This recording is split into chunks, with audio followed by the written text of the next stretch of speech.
Alright, what's going on, ladies and gentlemen? This is, of course, your broadcaster, HD StarCraft, and I'm here to bring you guys another Heart of the Swarm broadcast. And it's gonna be Zerg versus Terran week this week because I've just been having this new urge,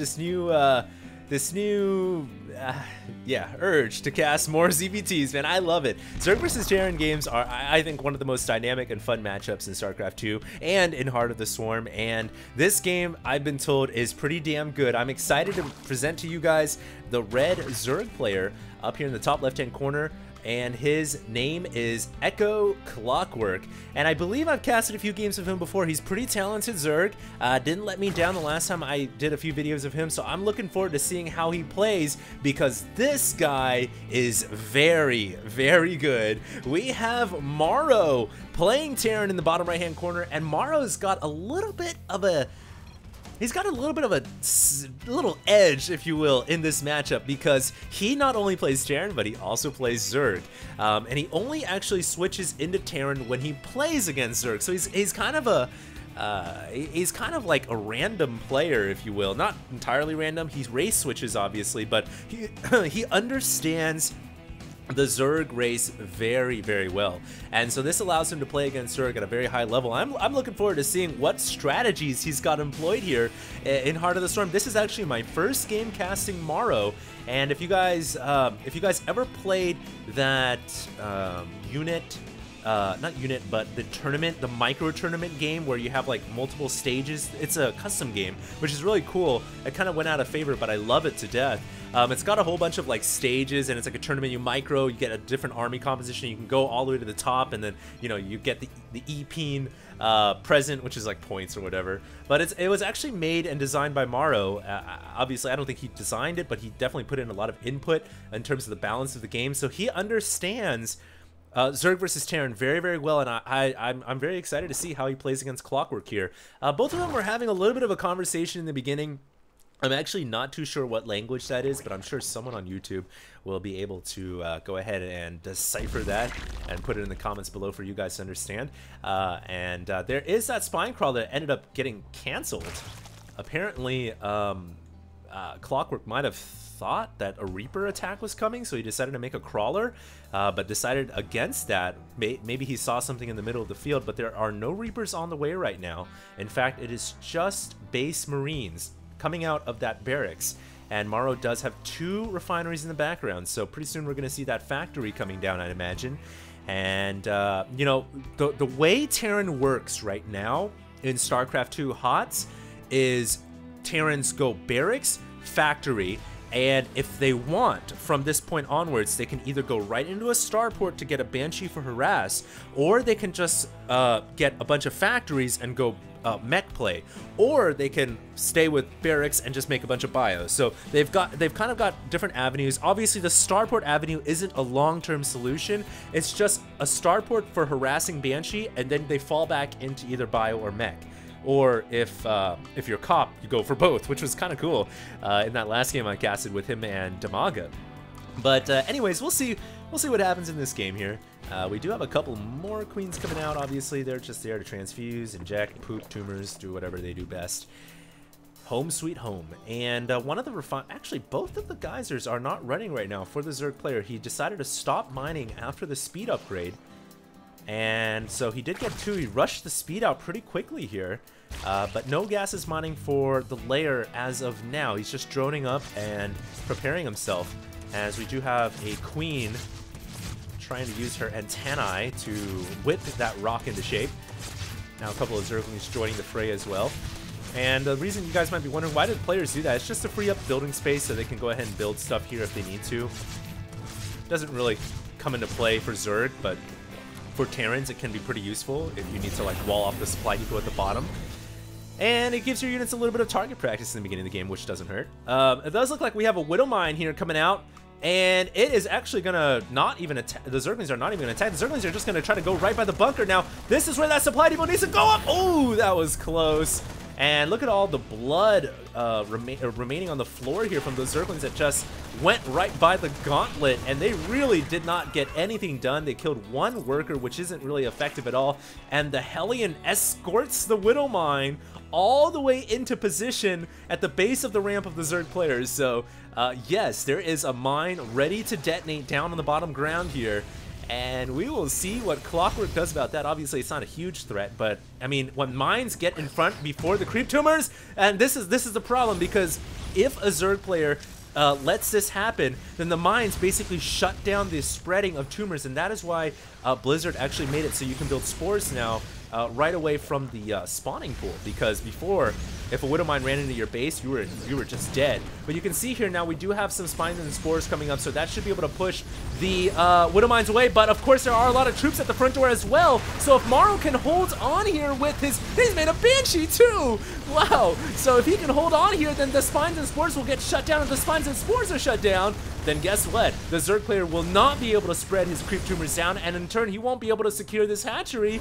So this is just a beautiful light contain from Morrow, and it's working out pretty well so far. He might even be able to kill off this hatchery at the outside of Clockwork's natural expansion. This is terrible for Clockwork, and Morrow's showing, yeah, man, he understands Terran versus Zerg. He understands it to the nth degree, and he's laying down some more supply depots at the front door here, just preparing himself in case of a Zerg counterattack. So smart.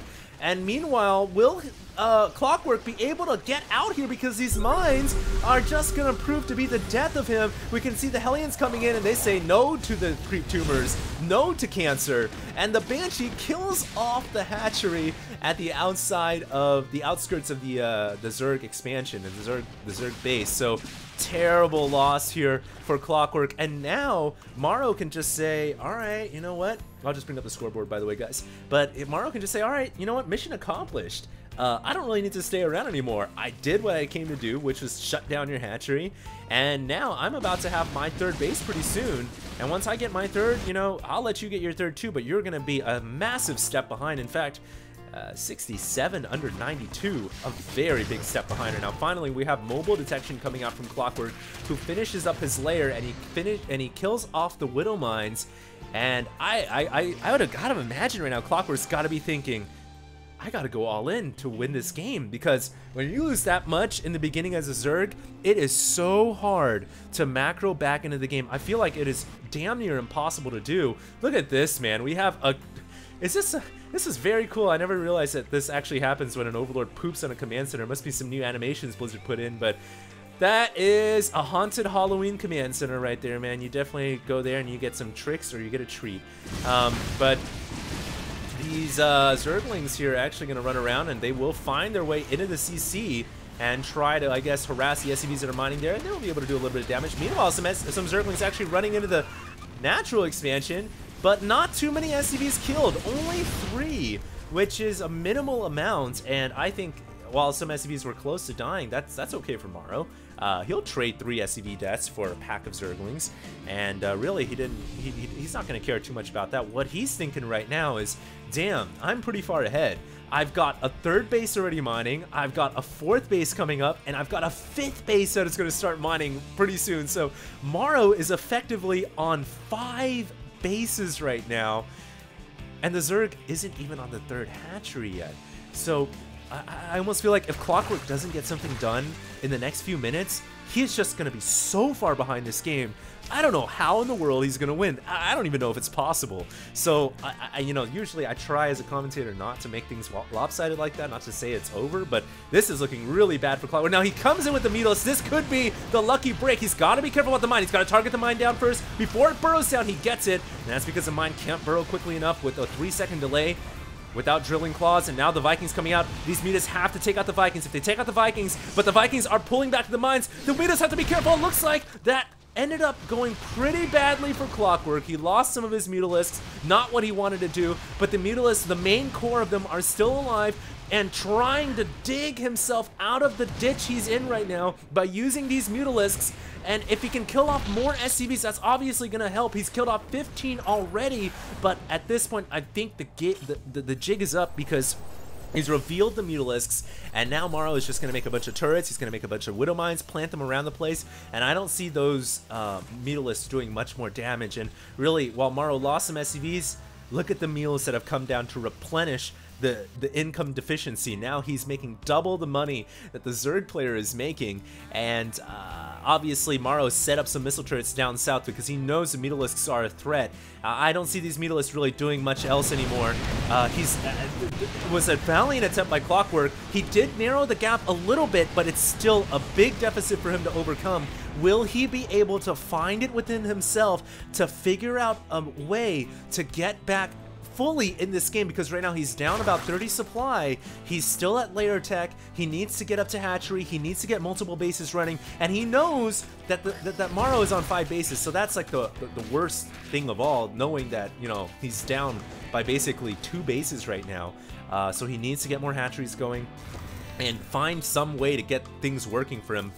5 CCs, 5 more command centers actually on the production tab right now for Morrow. Look at that back at home, man. It is a command center haven, and Morrow, of course, sticking with factory-based play. Why not? It's working out for him so far. He's got a sensor tower up to the top right-hand side as well, so he can detect those Mutalisks coming in with a little bit more preparation, a little bit more time. And these Mutalisks, once again, running into a wall of missile turrets, and the Vikings coming back as well. Although, I don't think there's enough Vikings here, so Clockwork might lose his army here. This is another mistake, I think, by Morrow, but does Clockwork have enough? He brings in Zerglings as well. Beautiful play by Clockwork. This is exactly the lucky break that the Zerg player needed. He cleans up the command center up there at the top right. Not the command center, but the SCVs mining and the infrastructure laid down. And now the CC is fleeing. Meanwhile, a bunch of Widow Mines finding themselves in the middle of nowhere. They're going to be taken out by that Overseer Zergling combo. And that is exactly what Clockwork needed to get back in this game. Is he all the way back yet? I don't think so. But slowly but surely, you know, it seems like he's digging himself out of the hole. I'm very impressed with his play so far. This is really unheard of. If he comes back and wins this game, I am actually just going to freak out, because you shouldn't be able to do that when you're down that far behind as a Zerg player. But he's almost making it happen, and these Mutalisks are playing a very, very big role. It's very surprising so far that Clockwork hasn't lost his pack of mutas just flying around the place and accidentally flying over a pack of Widow Mines, because one mistake, that's all it takes, and if you fly over enough Widow Mines, I mean, those mutas are done for. But we do have Morrow now pushing out. Now, one thing about Morrow's composition is so weird. He's landed down, he's burrowed the Widow Mines down, and the Widow Mines are going to detonate, but they don't hit the mutas, and now the mutas are going to come in and try to clean up.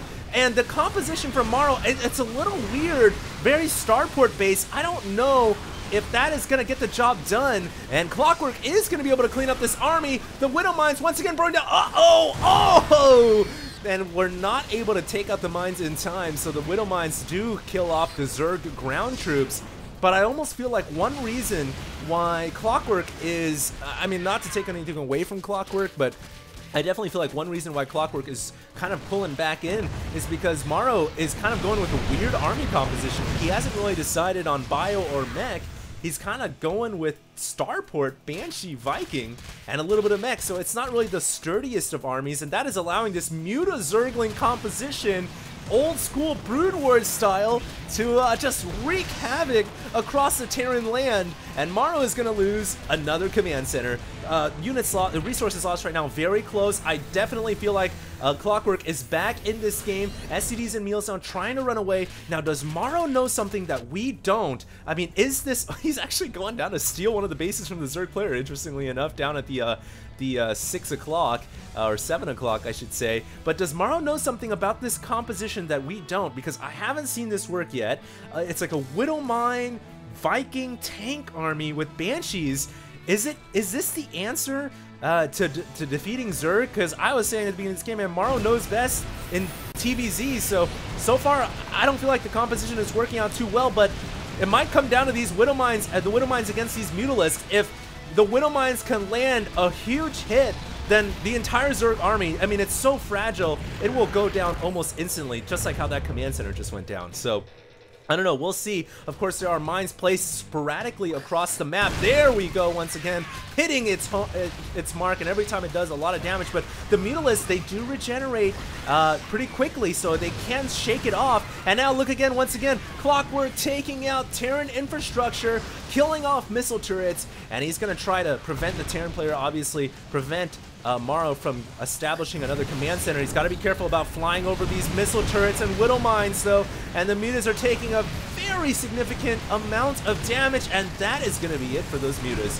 Just getting a little bit too deep into the Terran homeland, and that ended up hurting Clockwork's army significantly. You can see now he's dropped back down in supply 150 to 186, but back at home, he does have the hive finished, and he's going for the Ultralisk Cavern. So he's going to try to switch out of the fragile units into a much sturdier and powerful brute force army, which of course is the Ultralisk, and that could be the game changer. But at the same time, I feel like the Widow Mine tank composition from Morrow, this mech army, it's almost like it's with Widow Mines are pretty damn good against Ultras. That's what I'm trying to say.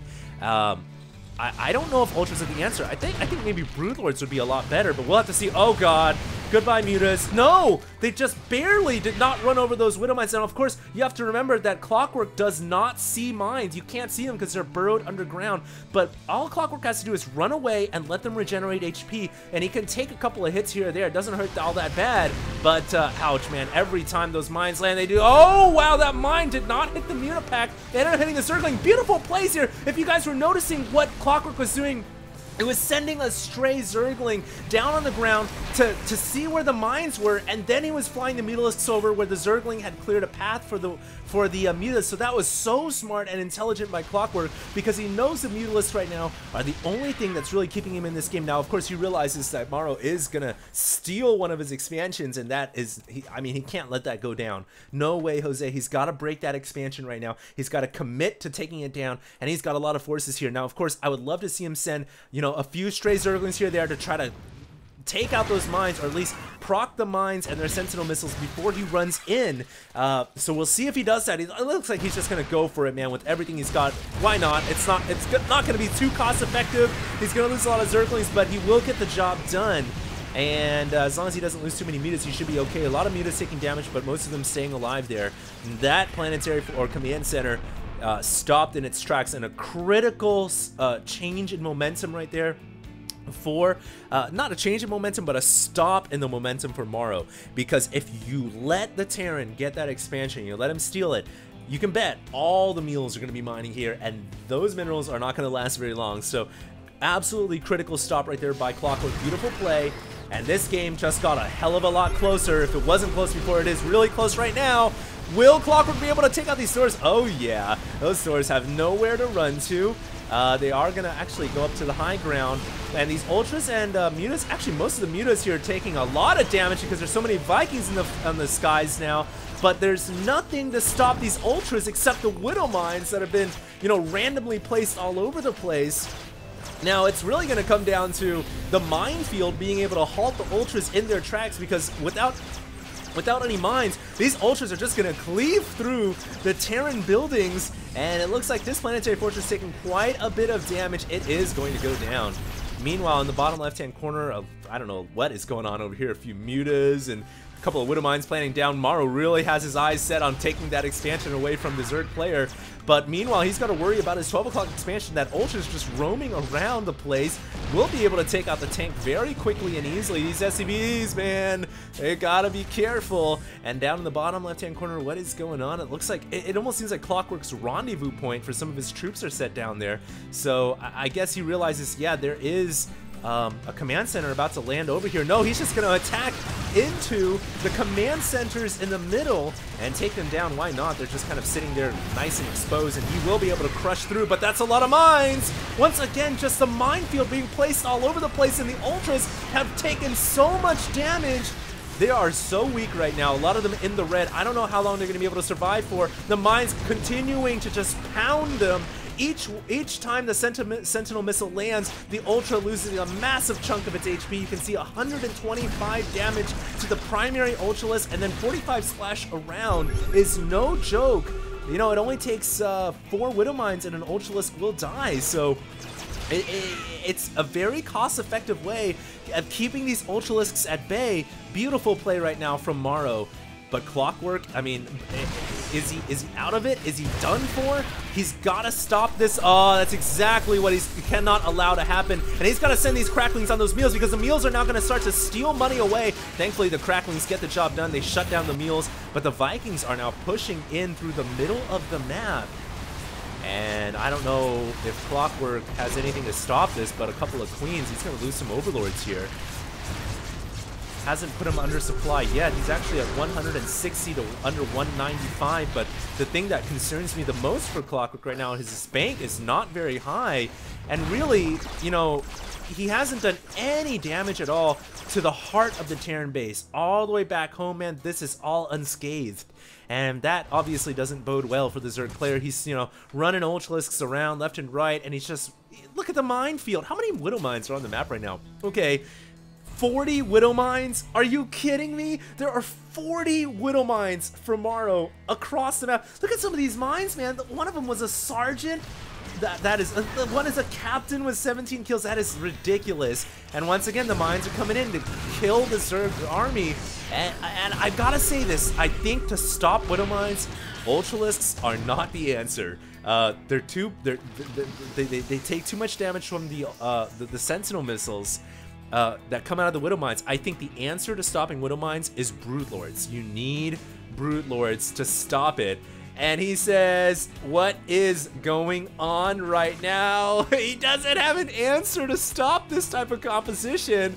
Apparently Morrow does know what's up. But like I said before, I think Brood Lords are the answer, because Brood Lords and their Broodlings can shut down the Widow Mines before they get too close. Well, here comes all the Secret Missiles landing down, just to add insult to injury. But as I was gonna say, the thing about Brood Lords is, you know, they fly in and then they I can't concentrate. I want to try to say when I'm watching Secret Missiles following Ultralisks. But actually, Clockwork is going to be able to crush this expansion. But what I'm trying to say is the Brood Lords, as they float around the place, they'll launch out their Broodlings, so they keep the Widow Mines away. If the Widow Mines try to run underneath and burrow, it's very hard to do against Brood Lords and their Broodlings. And on top of that, with detection flying around your Brood Lords, you can just kill the Widow Mines from a distance.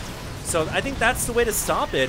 Or you can go Swarm Host, but I don't think Ultras are the answer, although, you know what, Clockwork's still trying to make it happen, but now he's not only fighting Widow Mines, he's fighting Secret Missiles. Ouch! That hurt. And a lot of Overseers going down there, you can see. But the Terran player, man, Morrow's just laying down missile turrets, Widow Mines all over the place, almost like toying with his food right now. But in actuality, you know, Clockwork has evened up the supply a little bit. He's still at a income deficit, but he's not out of this game yet.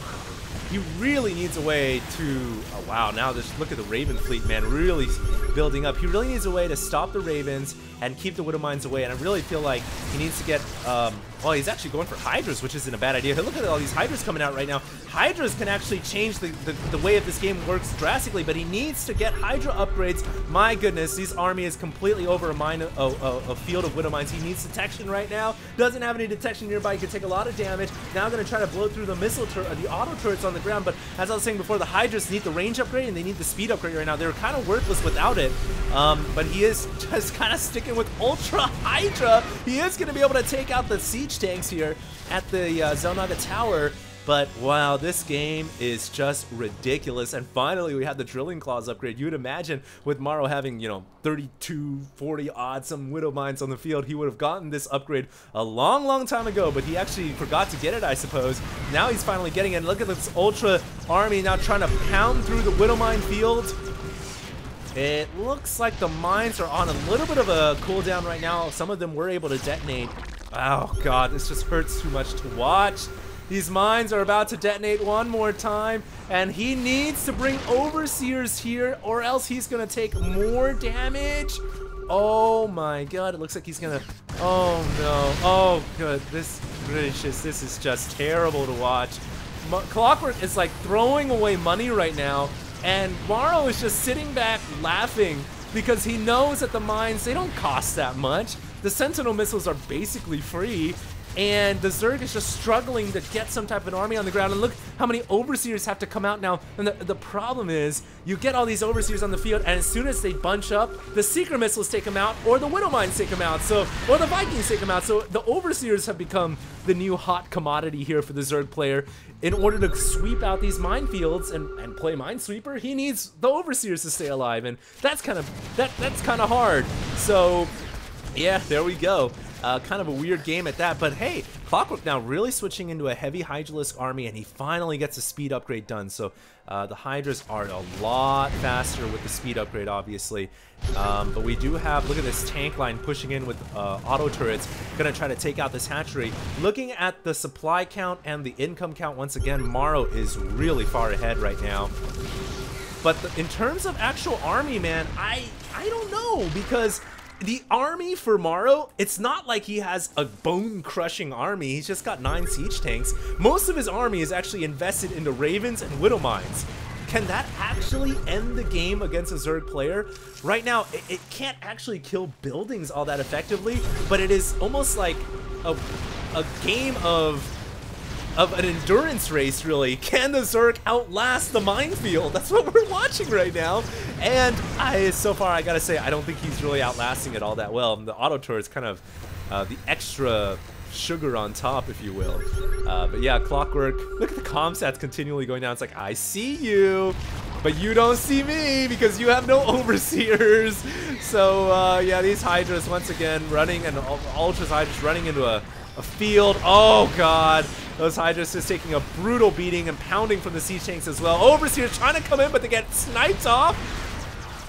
And this is like the last final remains for Clockwork's army. This is like this is an incredible game from both these players, but the strategy employed by Morrow was ridiculous. It wasn't the traditional, I'm gonna beat you by killing off your bases strategy. It was the, I'm gonna beat you by pounding you into submission by killing off your army strategy, and it actually worked. That is incredible. Look at how he's bringing ICVs down, repair his Widow Mines. And this hatchery now, yeah, he's only got a few tanks, 4 to be exact, but that's all he needs to take out a hatchery when there's nothing nearby. Clockwork asks, what the hell do I do? And like I said before, man, I really feel like you gotta go Swarm Host and you gotta go Brood Lords. I don't think Ultras are the answer to this. I think this is going to be game, but it's just kind of entertaining to watch the Zerg struggle through life. You could write a little biography on Clockwork and his trials and tribulations in this game. Pretty nasty. Yeah, I think this game is nearing its conclusion now. Clockwork just doesn't have enough in the tank, in the reserves, to outlast Morrow. A little bit of a lag spike right there. But yeah, that should be it. Look at the Ultras. Boom, boom, boom. What are they talking about? I'd love to see. Someone's got to translate this in the comments below. Ouch, Ultralisk goes down. Hydra's going down. No detection nearby. And it's just a complete mess right now for the Zerg player. He is actually going to be able to kill off the siege tanks. So as long as the tanks die, then he doesn't really... Oh, there is a threat, actually. The Hellbats, of course, proving to be a bit of a problem inside the mineral field. And let's look at the income tab right now. Pretty much non-existent for the Zerg player. Looking at some of these the resources lost, obviously heavily favoring Morrow, who's lost maybe like 25% less than Clockwork. And now I guess Clockwork gonna ask him for the money count to see how far behind he is, but that's not what he's worried about. He should be worried about the supply count.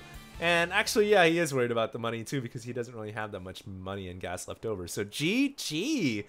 And Morrow is victorious. Clockwork has left the game, but a really cool strategy employed by Morrow there. Haven't seen it before, but it worked to sweet perfection. Loved it. Hope you guys enjoyed the cast, and if you did, check me out on my YouTube, Facebook, and Twitter at HDStarcraft. If you guys have any replays like this, epic, cool, high-level Heart of the Storm replays, 2v2s, FFAs, whatever, feel free to have them send in to me at HDreplays@gmail.com. For now, this is HD, and I am signing out.